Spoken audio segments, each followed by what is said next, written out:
In our first story, this one will excite you, or would it not? It's about the city of Accra, because the whole of Accra has won the Climate Resilience Award at the 2019 Bloomberg Philanthropies Award that took place in Denmark, Copenhagen.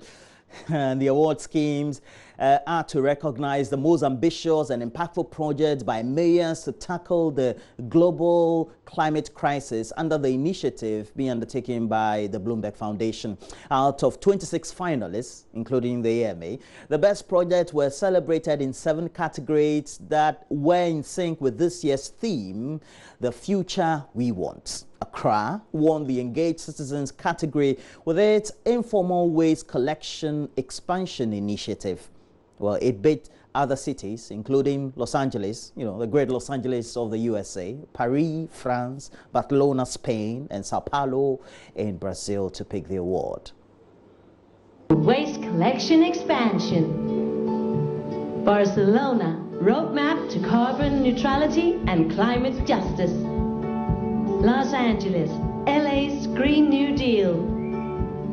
Paris, sustainable food waste collaboration. And Sao Paulo, sustainable street markets and gardens program. And the 2019 C40 Award for Citizen Engagement goes to Accra. Accepting for Accra, please welcome Mayor Mohammed Sawa. In our quest and our efforts to deal and address issues of climate change and create opportunities for our citizens has led us to winning this prestigious award. The future we want requires the commitment of all of us, irrespective of your size and whatever you are doing. Small and big interventions are very important and has to be recognized. In Accra, in our quest to make the city clean, we started off by closing illegal dump sites and also registered the informal sector waste collectors that collects over 35% of the household waste, recognizing the economy of the informal sector. We are very much grateful for this award. It's a recognition that we are on the right path, and this is just the beginning. We thank you. That was in Copenhagen, Denmark. But right here in Accra, pedestrians and road users plying the route of the central business district of the capital currently lament the state of the area. Very filthy surroundings after downpour on Sunday. Some traders claim the rubbish lining roads in the CBD were not collected as of the close of the weekend. JoyNews' Sarah Josu has the details of this report.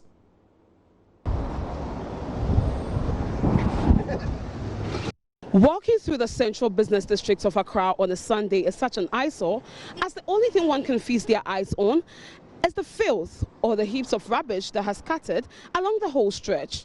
Some pedestrians we talk to blame this on the traders who transact their business here on Saturdays, and also the city authorities who neglect their sanitary duties on Sundays.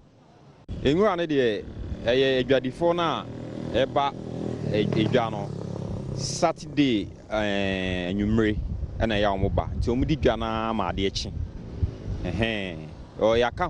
The field is created by traders who do business on Saturdays. I work here at the Cocoa Board premises, and we try our possible best to turn these traders away, but it ends in futility.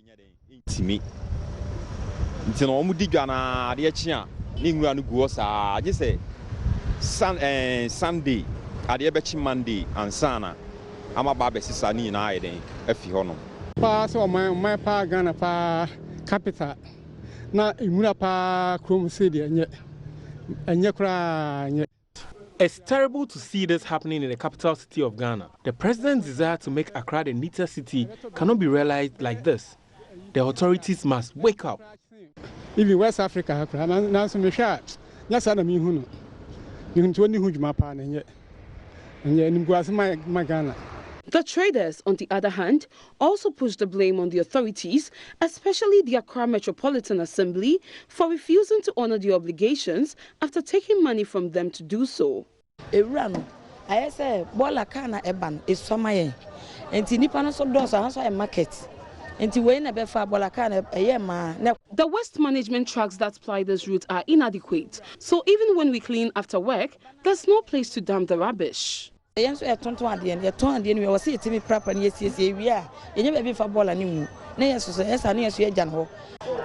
Vanderpool, me forsina manito 12 containers. Say I'm from a CBD area, Accra district way. Nayambua Kabashimene Nkreni Bakane Brofu and Fama. We tried talking to the former mayor to address this. It didn't happen. We paid the authorities of the AMA to check this, but they can't be bothered. Why? Are we mad or something? I'm fighting for this crusade for over years. I just saw not one the mayor. What is he doing? Nanado been saying, sir, by the time of my office as the president of this country, now Accra will be the cleanest city in Africa. Is that what we are seeing today? Nanado is not up to his word. The blame game seems to never end, and until the city authorities live up to the expectations of city dwellers, the stench and filth that engulfs the central business district of Accra will remain a cringeworthy attraction for all of us. For JoyNews, Sarah Josu. Moving on, we have to go up north, and floods have displaced scores of residents in Sawaba, which is a community in the Tamale metropolis of the northern region. Well, we also do know several property, including electrical appliances and household items, had been destroyed in the process. Correspondent Martina Bugri brings us the update. Some of the affected areas included Kunya Villa, Fo, Tahagumani, among other areas. Some residents who spoke to JoyNews at Asawaba attributed the flooding to lack of drains in the area. They said the area has experienced 4 major floods since the rain started this year. Abdul Razak appealed to city authorities to consider working on the main drain that's in the midst of the houses. He said when that is done, it will go a long way in solving the perennial flooding. Whenever it's flooding, it gets into people's houses, wash away their things, carry away their belongings. So it's very disturbing. Are the drains constructed or there are no drains? There's no any drain in this area, disturbing in this area. And we are calling on authorities to help. Most of the residents in this area are suffering a lot. Just a drainage from the roadside to inside the house. If that could be done, it will help a lot. It's just one drainage that is affecting the whole area, just in the middle of the houses. So we are appealing to authorities to come to our aid. Another resident, Abdul Razak Qasim, said waste from other areas within the metropolis all washed to the area, blocking the waterway. The area was flooded because the gutter was choked and the water split into their houses, and people's rooms were flooded with water. They had to come out, and people were standing, even the water was around the waist of people. So it was very shocking, and we wouldn't believe at this era of our time this kind of things happens. So people, mattresses, their rooms, valuable things were, even some people lost their certificates in the water. The drains has not been constructed. It's just at the beginning of the road that just to make a pathway for the water to flow so that it doesn't disturb or it doesn't obstruct those on the main road. So those inside was it's not constructed. So the whole place is just choked with rubbers. The whole place is just choked with things that are carried away by the rain or by the flood from people's houses and rooms to the area. Isaac Rafik, a resident, also raised concerns about the only road that leads to the area that has stalled. He said anytime it rains, one cannot move in or out of the community. The road, how they just came and construct it and then leave it and then left. So we appealed to them and then they said they will come and construct it. But nothing has been done. So we have just appealing to you people that.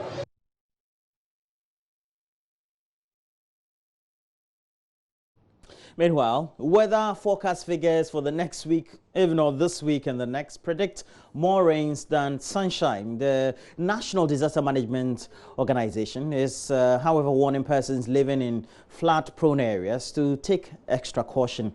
Georgia Isi is the Director of Communication for NADMO. Yeah, hitherto the climate change matters when we were doing geography in secondary school.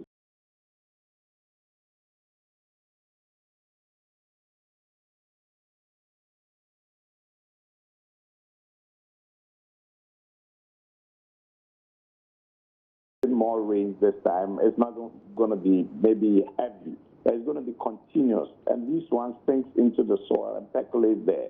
So a little more rain, there's going to be flood. And so we all ought to be careful.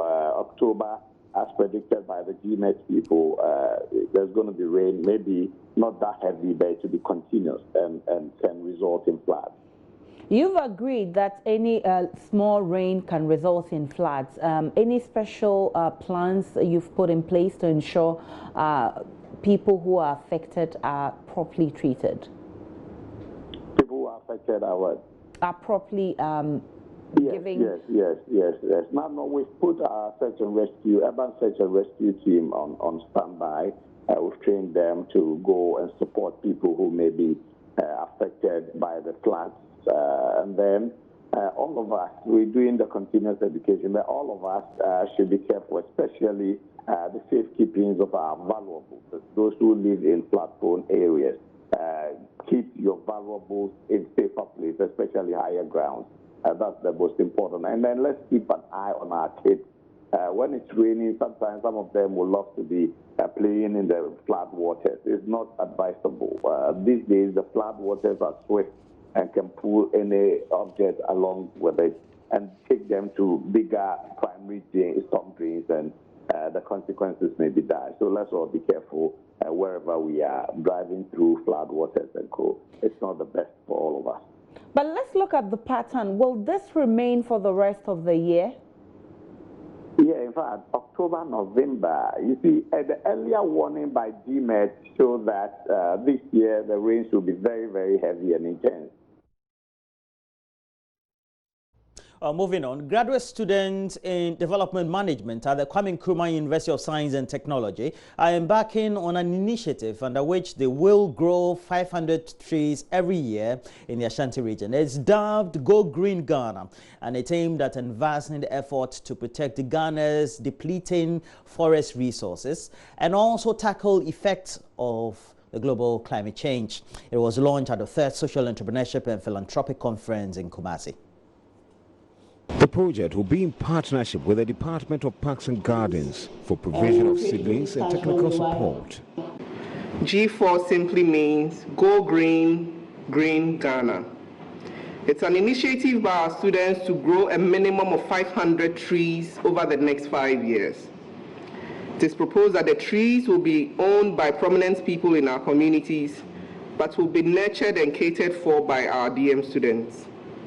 Initial discussions have begun with the Departments of Parks and Gardens in the various regions across the country. And I believe we all know the importance of trees in the fight against climate change. The conference highlights interventions and innovations by students to prepare them for roles as change agents in the community. It's under the theme, I carry the solution, I reduce single-use plastics. Dr. Henry Mensah is head of Department of Development Management. We all carry the solutions to our environmental menace that is going on. We are being choked with plastics You and I almost use plastic every day. If we can reduce plastic usage, then we are likely to see the environment growing perpetually. I carry the solution. I will reduce single-use plastic. Coordinator for Development Management, Jones Sopokuare, called for inculcation of reusing plastics in the public. Our input to the development of our countries should not be limited to the expression of opinions, but that, in our own small way, we must help build our communities. And for us in development management, this is the admonishment and the challenge that we have accepted. And that we are saying that through our social entrepreneurship and philanthropy program, we hope to transform the knowledge we gain in a classroom to the development of our various communities. 600 books were presented to Ashalaga MA Basic School, while a computer lab at Atobiase RC School was renovated under the project. I guess no, not that type of rotary. Eunice Donko speaks for one of the participating student groups, Hope Foundation. Stakeholders within the Western North region of Ghana, especially Akoti Echabo communities, we realized that sanitation was a big issue for the community. After our interactions, we observed that littering of plastic rubbers were all over the community. How then do we help solve the problem? Upon research and brainstorming among ourselves as teams, we decided to engage the children in the Akoti, JHS and the primary school in how to make use of these plastics. Reporting for JoyNews, Kwesi Dera. Now let's take you to Nkrofo, and there's severe water shortage that has hit the Nkrofo Agricultural Senior High School in the Western region, and this was before, but now a thing of the past. And now this follows the construction of mechanized boreholes with 3,500 reservoirs to supply potable water to various dormitories on campus and the teachers' flats. The project was solely funded by all students of the school. Students and teachers of Nkrofo Agriculture Senior High School have always had a hard time getting access to potable water. They sometimes walk for several minutes outside campus in search of the precious commodity. In a bid to mitigate the perennial water supply challenges on campus, the old students of the Nkrofo Agricultural Senior High School have provided a mechanized borehole. The old students say the initiative formed part of their plans to give the school a facelift without turning to the central government for help every time. Peter Kojodik is the president of the Old Students Association. No, firstly, we looked at the whole student population. In the old days, in the 70s, 80s, 90s, we were fetching from stream down there. And we visited here some time ago, and we realized that, no, the student population has increased and the sources of water very limited. So we decided to provide 2 mechanized boreholes for the students. One for the dormitory, a girls' dormitory, and then one for the boys' dormitory. And then we also decided to extend it to the headmistresses and then the staff bungalows, because some of them go out there to buy water early morning before camp. In fact, they even complain that they are always late for school because of water. This one took us 2 months to complete. Yes, after our decision at a meeting, it took us 2 months to complete, and it's about 28,000 Ghana cedis to complete the 2 boreholes. Headmaster of the school, Kwame Ra, says poor water supply has unduly affected academic work as well as the social life of students. The board of governance of the school, management and staff, and my dear students, we are short of words to express our gratitude to our past students for what they've done for us. In actual fact, they've given us 2 mechanized boreholes, and its effect is what we just saw here. So the water we saw coming from the tap is from the mechanized borehole. And this has come at a very good time in that it is improving sanitation. In fact, sometimes we were worried about the kind of water our students were taking. But you can see from what we drank that is actually potable water. Yes. So whilst our students are getting access to potable water, it's also improving our sanitation in the school. We can't say anything than to say, are you cool, old students? And like Oliver Twist, I think we still want more. And I know you are not going to stop here, just as you've promised. I know you do it more. And on our part, we are going to improve on our performance. I know that is what you also want us to do, so that the glory will all be ours. Girls prefect of the school, Sarah Bafo, on behalf of the students, thanked the old students and called on other stakeholders to continue supporting the school in times of need. This water that has been provided us today and has been handed over to us by our associates has really helped us. Why do I say this? We were in short of water, and with that we have to move from here to a long distance and fetch water, which affect us in our states. Some students wake up at dawn and go to the class to learn, but because of shortage of water, they have to be moving up and down, going to the teachers' quarters. At times, when they go there, they will be punished, but it is all part of school life. So they get their way out through that. With the help of this water that we have gotten now, we are to go to school at 6 and we are to wake up at 5. With this water, students wake up at 5, do everything that they have to do and get prepared, go to the class before even the time that we have been given to go to class. With this, we say thank you.